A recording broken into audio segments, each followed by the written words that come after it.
Hey there, I'm Sarah A. Chrisman, the author of The Tales of Chetzemoka, and today I'm going to talk to you about Victorian perfumes.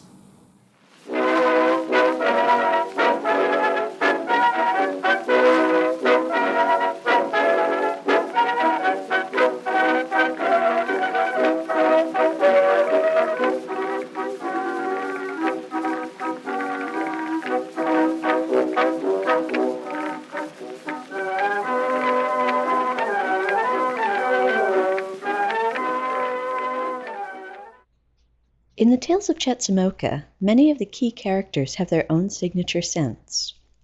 Kitty and Sophie both love roses, while Addie and everything associated with her invariably smells of violets.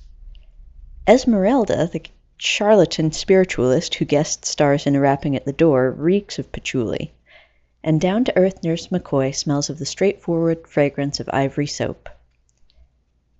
Scent may well be the most elusive of sensory experiences because we can't see, grasp, or consume it, and yet it has a uniquely intimate relationship with memory, and this makes it particularly evocative. The Victorians saw a turning point in the perfume industry when advances in chemical science gave us the first synthetic fragrances at the end of the 19th century, which makes the Victorian era in general a very interesting point in perfume history. Before I go any farther, though, I'd like to take a brief moment to get a common misconception out of the way. There's a funny idea abroad in the world that perfumes have been used indiscriminately at various times and places to cover up the scent of unwashed bodies. Actually, though, if we examine the records, we find that historically the peoples best remembered for their perfumes are also known for their attention to cleanliness. The ancient Romans, for example, are famous for their incredible baths, some of which are still around 2,000 years or so after they were built. The Romans were also known for their incredibly lavish use of perfume, and in ancient Rome the Perfumers' Guild had their own street in Capua. Perfumes are accompaniments to bathing rituals, not substitutes for them. After all, no one wants to waste expensive perfume on a dirty body. Perfumes are a luxury good, and a civilization advanced enough to indulge in them has generally long since covered the more basic elements of life, such as providing people with ways to get clean. If anyone out there still isn't convinced, just imagine what would happen if someone in modern times walked up to the counter of a high-end perfume boutique and accused the proprietor of being anti-hygiene. I don't think it would be well received. Now that we've got that out of the way, back to Victorian perfumes. Traditional floral scents like Kitty's rose perfume are a good place to start, since we'll be beginning on what's already familiar ground for most people. Personally, I've always adored roses, and when I was a little girl, something about their fragrance always struck me as both the most quintessentially Victorian and also the most romantic of smells. Often called the Queen of Flowers, roses have been valued for their exquisite perfume since ancient Egyptian times, when legend has it that Cleopatra seduced Mark Antony knee-deep in rose petals. People found different ways of extracting the oil from roses over the centuries, and by the Victorian era, some of the most common methods of expressing floral oils for commercial use involved distilling them by steam or absorbing them into lipids through maceration or through a process called effleurage. Of course, roses were certainly not the only plants to have their oils extracted this way. In the heady garden that was the Victorian perfume world, jasmine, lavender, and peppermint were just a few of the many scents that the botanical world had to offer. Some plants had parts that were so rich in fragrant oils they could be squeezed out under high pressure, as was done with the peels of various citrus fruits to extract oils of, for example, lemon or orange. On the other hand, some scents were notoriously hard to extract from their parent plants, which brings me to Addie's violet perfume.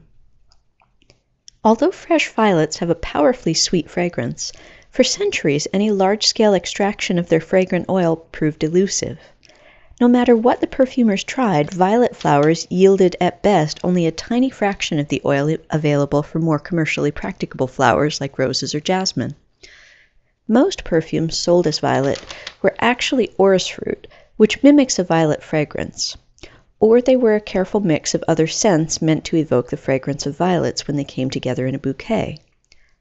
Then, in the late 19th century, Victorian chemists discovered ionones, and the perfume industry bloomed like the biggest and most magnificent flower the world had ever seen. The word ionone comes from the Greek word for violet and refers to aroma compounds which, once identified, could be synthesized, dramatically increasing their availability and equally dramatically reducing their price. Suddenly, violet perfumes were everywhere on the market, not to mention violet soaps and powders, and an edible version came out in violet cream chocolates and hard candies. Synthetic fragrance compounds could mimic old favorites like rose and make them much more affordable, or they could produce entirely new aromas bounded only by the imagination. My favorite of these is Fougère Royale, which came out in 1882 and is said to evoke the spirit of a royal fern. Now, I've handled a lot of ferns in my time, and never particularly noticed that any of them were very fragrant. And yet somehow, if a fern's fairy godmother were to grant her an aroma of her own, I think she would smell something like Fougère Royale. From the chemical tricks involved with conjuring violets out of thin air or creating entirely new scents altogether, let's move on to tricks of a different sort. In A Rapping at the Door, Book 3 of the Tales of Chetzemoka, a fraudulent spiritualist comes to town and starts convincing people she can speak with the dead. Her seances reek of patchouli, and Ken quips that it smells like someone just unloaded a whole shipload full of Indian shawls. There's a solid historical basis for this, and it makes for an interesting story. Patchouli is the name of both an Asian perennial plant with aromatic leaves and a perfume made out of these leaves, together with a variety of other ingredients. For many years, the shawls woven in the East Indies, which commanded high prices in Europe, were packed for shipment together with leaves of the patchouli plant, whose fragrance was seen as a mark of authenticity. Weavers in Europe could mimic everything about the Eastern shawls except their fragrance, until a shawl maker in Lyon, France, hit on the idea of importing patchouli perfume, and he was then able to undercut the Eastern market.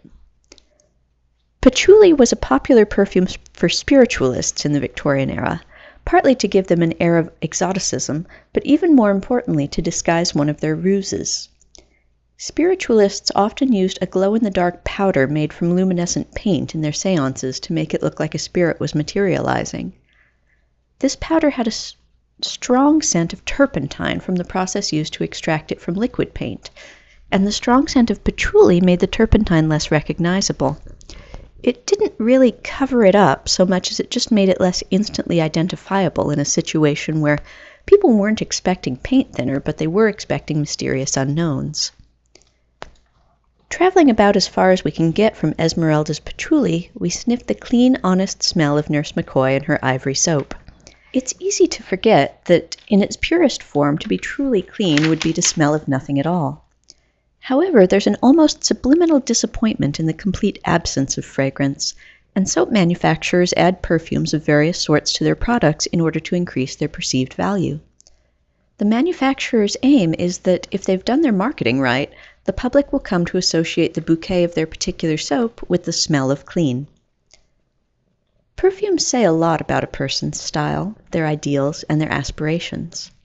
Whether your dream is to walk through life in a floral garden or to embody the fantasy of an imagined fragrance, perfumes are a luxury that delights the most mysterious of our senses. Thank you for watching today. I hope you enjoyed this video. If you did, please give it a nice thumbs up, and remember to tell your friends about my books. Happy reading!